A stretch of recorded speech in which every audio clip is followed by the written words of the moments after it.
Yes, we need much more. And today I wanted to make like a small introduction to learning foreign languages.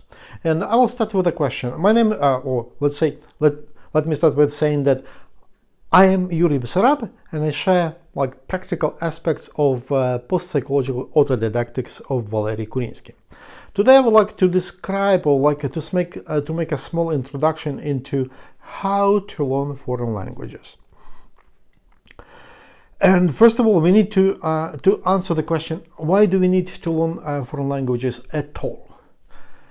If to make it very like precise, it seems to me that when we learn foreign languages, and also especially when we achieve such masterpieces in foreign languages, like let's say Shakespeare in English, or Goethe or Kafka or Hesse or Nietzsche in German, or Surrealiste in French, Albert Camus, Marcel Proust in French, then our body produces sort of like opiates and internal opiates, and there are lots of names for these, but it's like drugs that are produced within. They're very good for us. And also what is important, when we get the drug, we are stimulated with that energy, with that pleasure to continue this practice and to continue learning foreign languages, foreign literatures, and in general culture.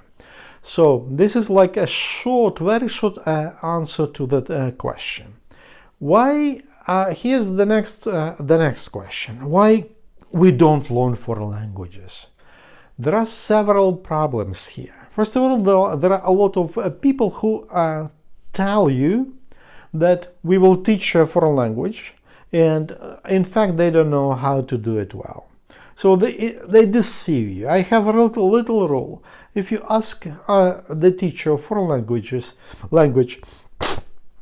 what is the difference between M, let's say in English or in French, and in your own language? And if there is no clear answer to this question, mechanically clear answer to this question, I will show you why.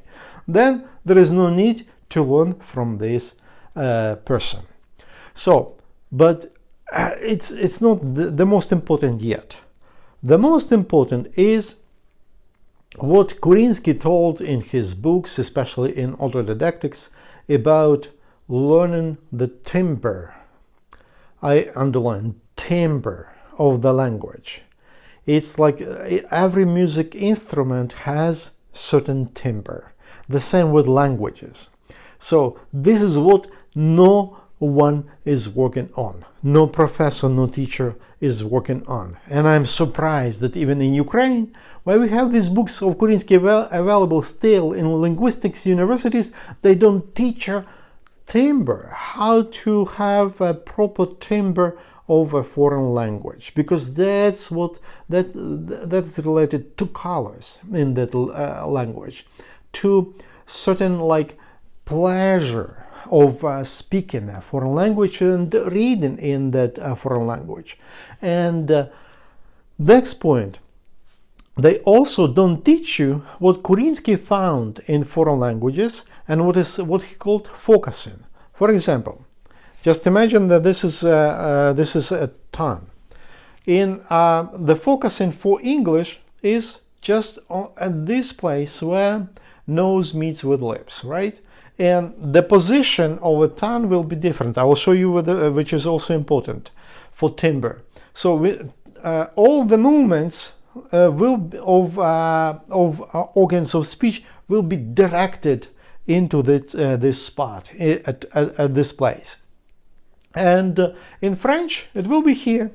It's like to show approximately here.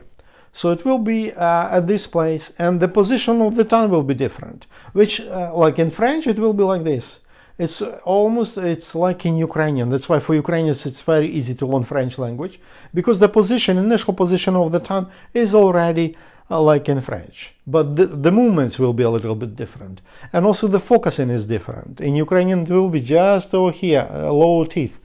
That's why we send all the movements, all the sounds to some extent. In German, the focusing, the place to where all the movements of the speech apparatus are directed is somewhere here in the throat, and the position of the tongue in German will be also like this. Even you see the tip of the tongue is like turned down over there, and from this position in German they open it to make the sounds, to make first of all to make movements, and then we come to the sounds. So in let me come back to English. In English, the initial position of the tongue is like this. You see? That's why that's why it's very difficult for English speakers to turn it upside down, to speak French or to speak even German or Ukrainian. So from this position of the tongue, we make all the movements in English. So these three things are extremely important. Focusing. And focusing, it helps us to come to the timbre, and also it creates the belief that all movements of our speech apparatus are correct. And if you take a book or to learn a foreign language, I mean abroad, French in France, Germany, in the UK, in the United States, you will not find in the book the description of these movements. Ladies and gentlemen, my friends, you will not find that. And without this, you can learn, of course, you can learn something. And there are great teachers who know a lot. They can teach you also something, but you will always have a feeling that something is wrong. So in French it is called angoisse. Da? So it will be something our soul feels, or psyche, you call it psyche if you want. Our soul feels that something is wrong, and the wrong is movements. If just we know the position of the tongue and focusing, and we are already fine. We will go into details a little bit later in further programs. But for now, I think I touched the most important things why we learn or we could learn foreign languages. Why do we need to have to learn many foreign languages at the same time? First of all, to study one foreign language, and I remember I learned it also from Kurinsky, to study one, you will have to make breaks, a lot of breaks. You have to make a lot of pauses just because it's very difficult to keep our interest on a very high level. And the interest is a feeling which helps us to, let's say, to acquire the knowledge. Without interest, without this feeling, it's impossible. So, Kurinsky at the beginning, he spoke about learning 3 foreign languages. It was back in 90s. Now, and everybody thought, okay, he's a little bit weird, right? At least weird, a little bit. This Professor Kurinsky. But nowadays, in the schools, in Ukrainian schools, kids learn English from the first grade or even from the kindergarten, and then they start learning in the school, in the second grade, I think, they start learning German, and they could take they could go to clubs and learn Spanish or French or Chinese or whatever. But at least from the very beginning of the school, kids study 2 foreign languages in addition to their own, which very often is like foreign languages. In fact, we should approach to our own language, native language, as to a foreign, and then we will have like an attitude, certain attitude which will make us to learn this language, our own language, also a lot, and to treat it properly as language. Also, there is one little thing, or little, it's very important, that if we learn just one foreign language, and it's very difficult to remember vocabulary, and that is something which makes us to torture ourselves, because we need to know a lot of words. But in autodidactics, we do something different. Let me show you something.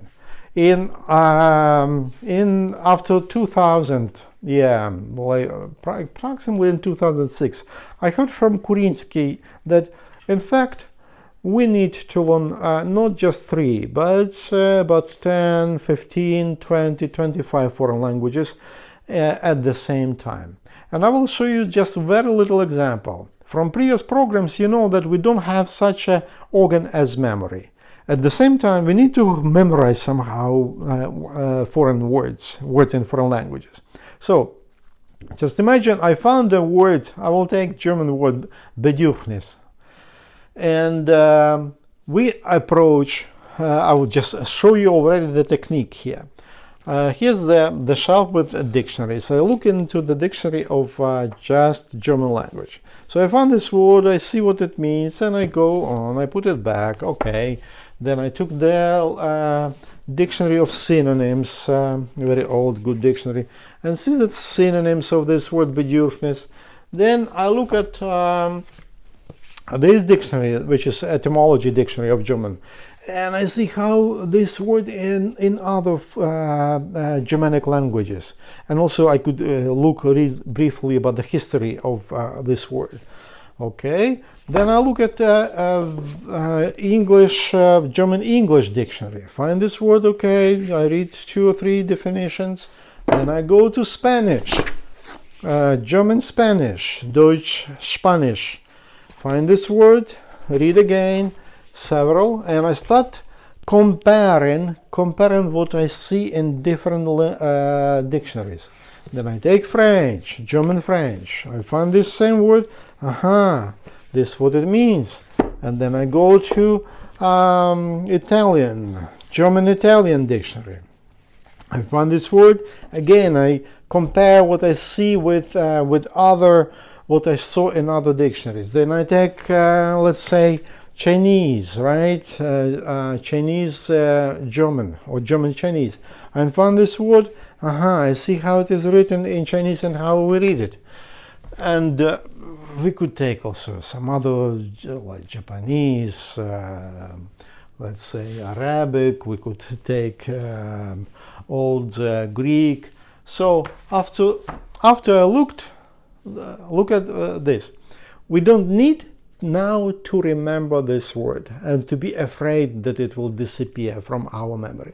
We just look, we compare, and just because we don't need to remember, we already relaxed. And because we compared this word with many, we read it in many dictionaries, in many in other languages, you will see that you, and sometime if you do it like 2 or 3 times, you will definitely know this word. And without need to remember, we get this kind of relaxation. We are always relaxed, we can always move, we can always find this word in different dictionaries, and we don't need to remember. This is great relaxation, this is great pleasure, and our soul will be very thankful to us. And that's why we need to take many foreign languages, and we need to learn them at once. The problem is that in the textbooks on how to learn, for example, French or German, etc., in Western countries, there is no even this section which is dedicated to, as they call, phonetics. Or, as I told you, before phonetics, before we make sounds, we need to know how to make movements for those sounds to come up. And we will work on that in the following programs. Have a nice day. Bye-bye. Put likes, share, and until future programs.